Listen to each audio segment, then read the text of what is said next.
Hello and welcome to today's episode of the Ladies Best Life podcast. I hope you're feeling good today and I hope you're ready to learn and listen to some tips around fat loss in 2024. As you know, I've been a personal trainer for 13 years. Fat loss is my bag, helping people to not only get fast results, but also fast results that last. Now, that might seem like something that is unachievable for you because maybe you've done diets so many times and you've got fast results, but they've never lasted. We have the missing ingredient to that process. So if you do want to know more, obviously pop me a message and we can chat about you potentially becoming one of our clients. Now, some tips for fat loss in 2024. I want to give you a few things about what not to do and then also a few things about to do. Now remember, the advice I'm giving is very generic. It is different for person to person, and there may be some things that you may need to ignore and some things that you will want to do that other people potentially couldn't do, and that's absolutely fine. I always find it quite hard to do podcasts in the sense that the way that I teach is so personalized, and I absolutely hate things that put us into boxes. Like, we've got to be the same as everybody else. And the schooling system is one of the things that I struggle with the most, especially as I'm experiencing some of my family members going to school and are not fitting in, therefore are pretty much being told to fuck off. And that is one of my things that really grinds my gears. Fit in or fuck off. And that is not what it's about. So please remember what I'm teaching here today. Personalize it. And if you don't know how to, I'm here. I've got a free Facebook group called Sasha Holly Buys Health and Fitness Group. You can come along and ask questions. So remember, if you're struggling with implementing something or it just doesn't seem realistic to you, that's okay. But there will be a different way that we can navigate around it to make sure that you get the results that you want. So let's start with the first one. Step number one, stay away from diets. Stay away from them. Every diet that you do, Cambridge, there's also things like Slimming World, Weight Watchers, keto, all of the diets that I've just mentioned and any other diets that are out there, and I think there's something stupid like 92 diets or maybe even more than that potentially across the globe. None of them teach you how to do those things long term. Like, the amount of women I speak to who go, oh, I did really good on Slimming World, but then I just got a bit bored and I couldn't stick to what they were asking me to do long term. So I went back to eating how I did before and I've gained all my weight. And that's kind of obvious when you think about it, because the way you ate before got you in the body that you were in pre-Slimming World. So then if you go back to eating that way, it's going to create that body again, and probably even kind of more the way that you don't want it to be, because if you've done Slimming World and restricted for quite a long time and you can insert any diet there, you're going to be like a kid in a sweet shop, like, oh my god, pass me all the things I haven't been able to eat. Okay, it's like hitting the red button. So diets are short term. They're short term. And like I just said, if you then go back to doing what you were doing before you went on the diet, you're going to get the outcomes you had before. The body, the energy levels, the health, all that you had pre going on the diet. So my strongest recommendation to you is stay away from diets this year. And I don't care which one it is. There are so many out there, Juice Plus, Herbalife, they're all temporary.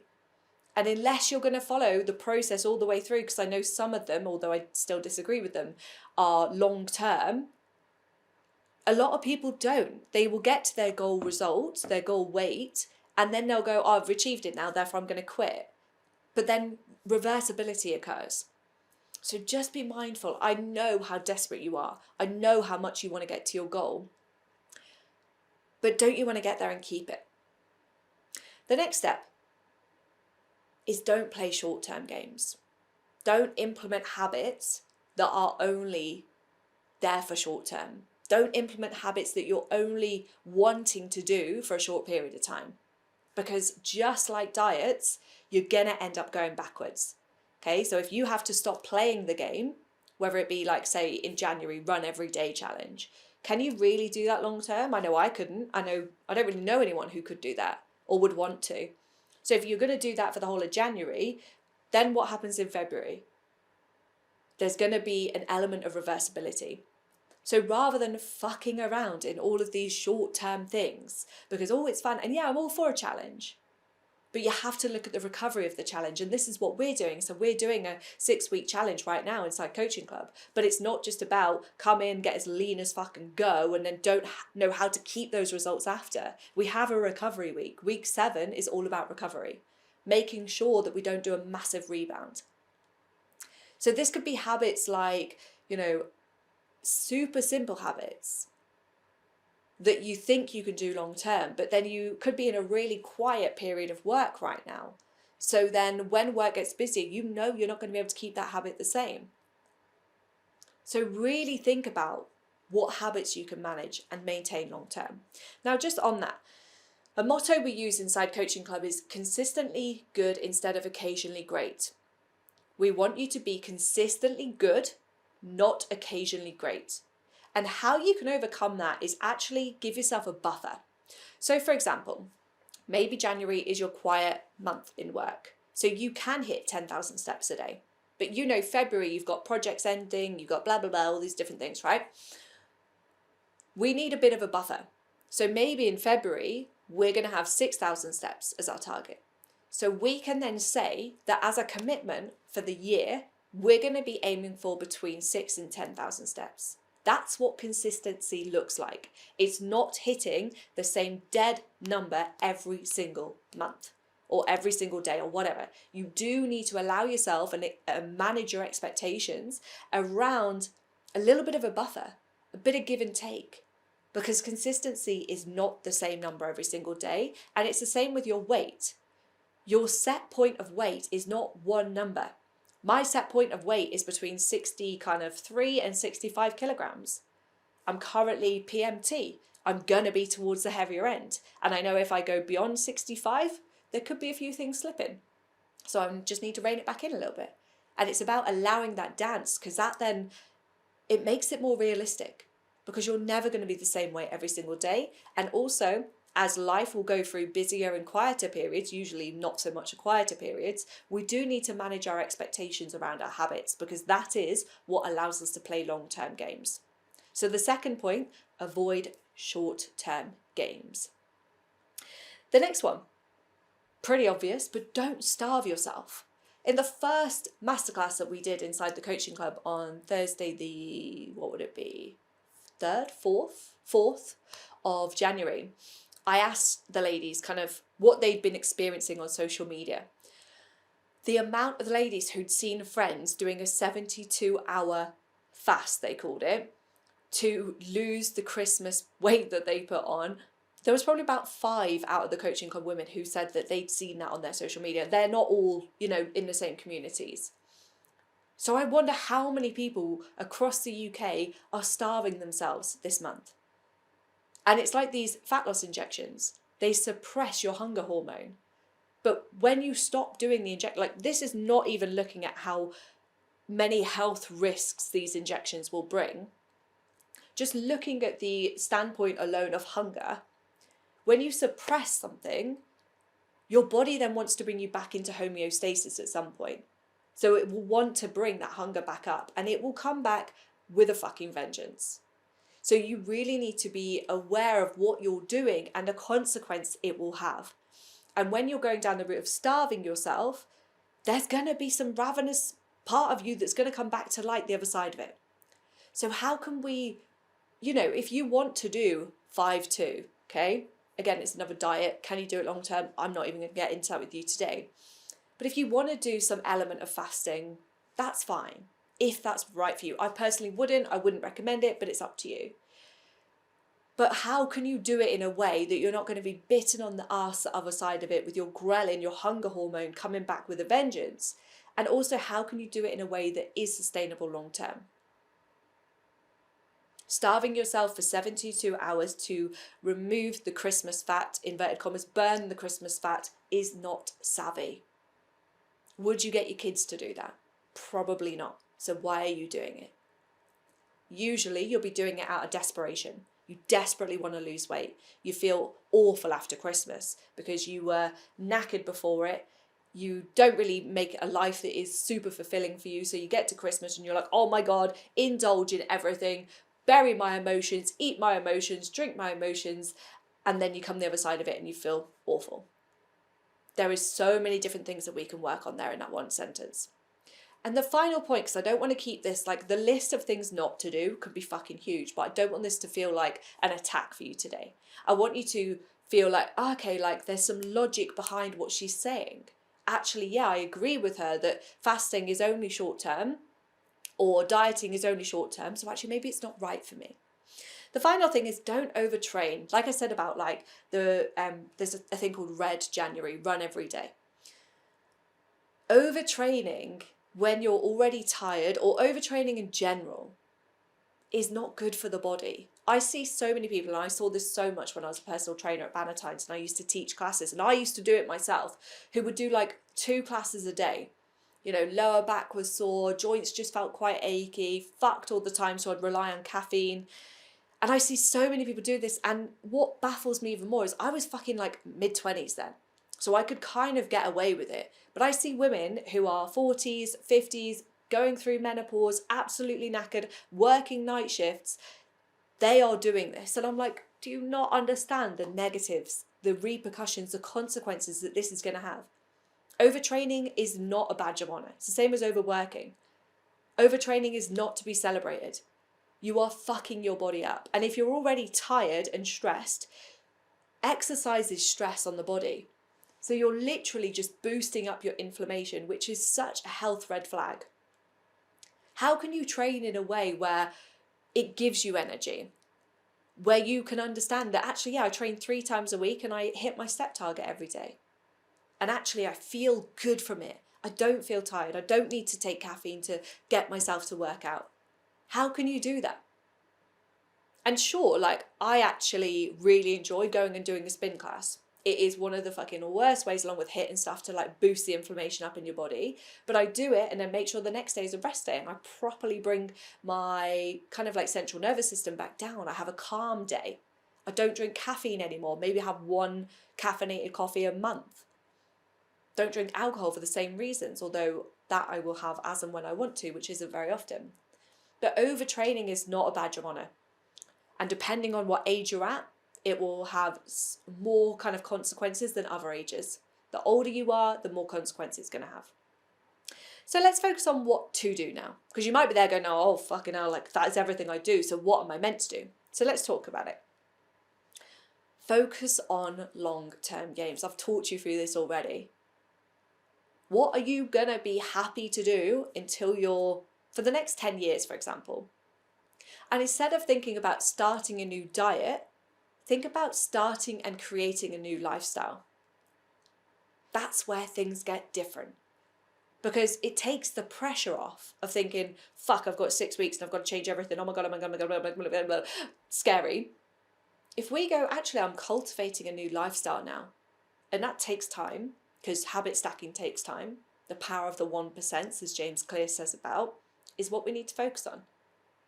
So we remove the pressure. We have more chance of sustainability, and we optimize our health rather than choosing things like diets.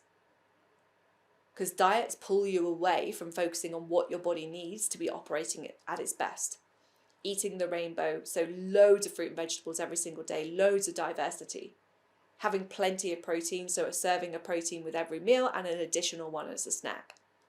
And then healthy fats, adding them in, making sure that you're eating them. They're the 3 areas that I focus on every single day. So play long games. And if you want a bit of a task to do right now, pause this podcast and I want you to write down, if I was to create a long-term lifestyle game, what would it look like?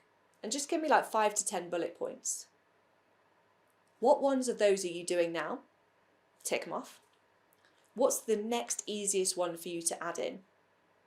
Focus on that for like 6 weeks. Stack that habit, get it ingrained. So it could be you're already drinking 2 litres of water and you now want to go down the route of getting your 5 a day in. Easiest way to habit stack that is look at what you already eat on a weekly basis and just add in fruit and vegetables to it. So it could be you have spaghetti bolognese and you currently literally don't add any vegetables apart from garlic and onion. Can we add in some mushrooms chopped up finely, some aubergine, some courgette? How can we get some stuff in there more? Maybe even have like a part of the plate which is just sole vegetables. There are ways to do this. The next point is very similar to the first point, but it's also thinking about long-term serving.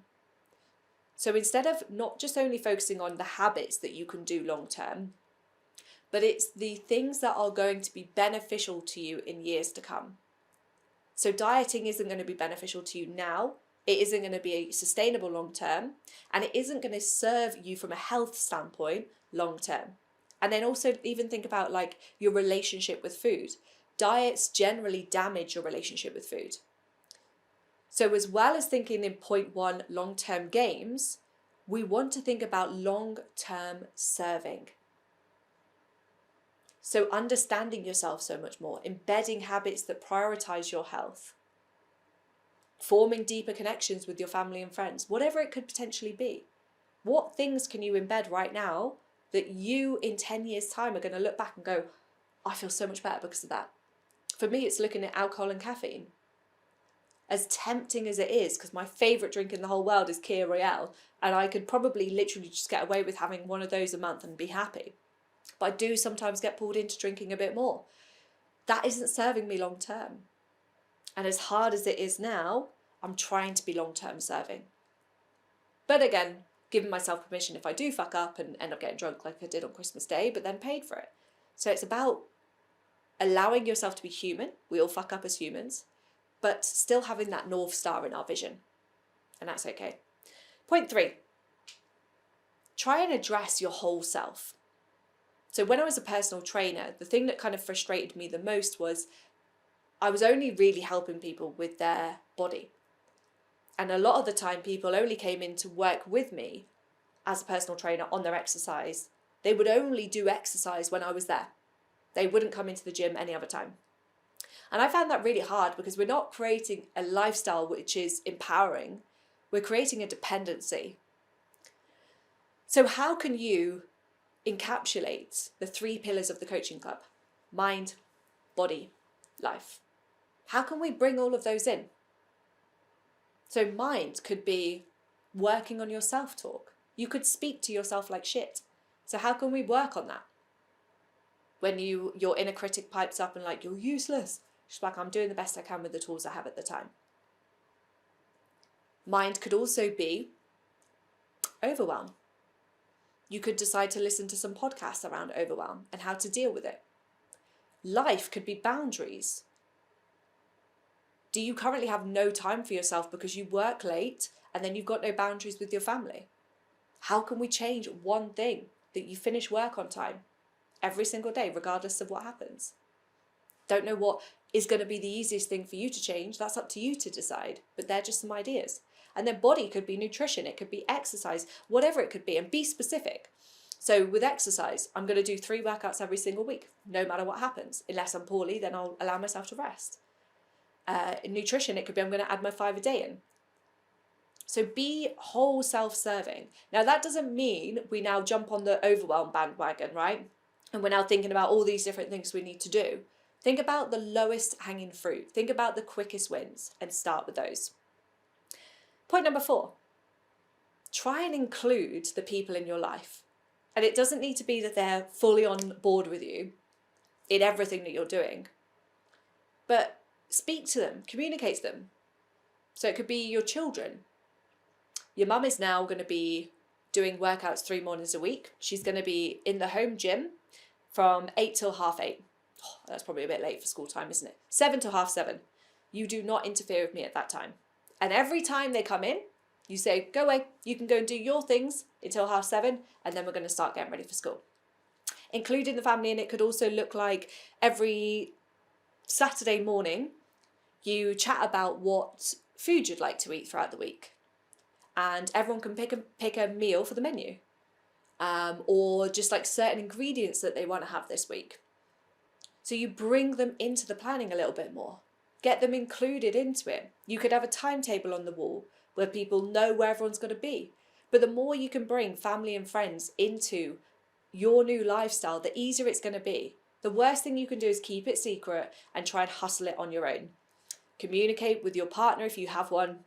Let them know what you're going to be doing, why you're going to be doing it, and how they can help you. And then also ask them, is there anything that you need my help with right now? You know, I'm doing this for me so I can be better, so I can be a happier partner to you, happier mum if I am a mum, or happier in career, whatever. So what do you think you need right now? And it might be nothing, and that's cool, but just allow it to be that push and pull. Point 5, the final one, realistic expectations. Please do that this year. And like I said earlier with the buffers, you can always allow yourself a between this and that. The set weight that I'm going to be is this and that. The set step target is between this and that. And if, say for example, you have got a week where work is super busy, like this week for me right now, there's a lot going on. I'm only probably going to do 2 workouts, maybe 3 with one at the weekend. But if I'm knackered from a really busy week, I'm not going to add that additional stress to my body. I'm going to take some downtime. Manage those expectations. Also, if you know you're going out with your friends and it's going to be boozy, what can you put in on Sunday or the day after so that you can kind of itch that hangover craving, but also honour yourself with your food? It could be that you have a smoothie that's packed full of veggies, but then you still have your bacon sandwich. Manage those expectations. Also, when it comes to weight loss, you can't expect to always lose £2 a week. You know, especially when it comes to your PMT and your period week, you're probably going to have some inflammation in the body that week, which means that your body will retain water more, and then you won't have lost weight so much. You may lose a bit, you may not, you may gain. So it's managing those expectations. So just to recap the things to do, focus on the long-term games. Focus on the long-term self-serving games as well. Focus on the whole self, mind, body, and life. Make sure it's family inclusive and include friends into that as well. And then finally, realistic expectations. So I'd love to know from you, which one of these do you feel is going to be most beneficial for you? Pop me a message on either Instagram or Facebook. Join my free group if you want to, so that you can come in and ask any questions at any time. And the most important thing is remember how awesome you are.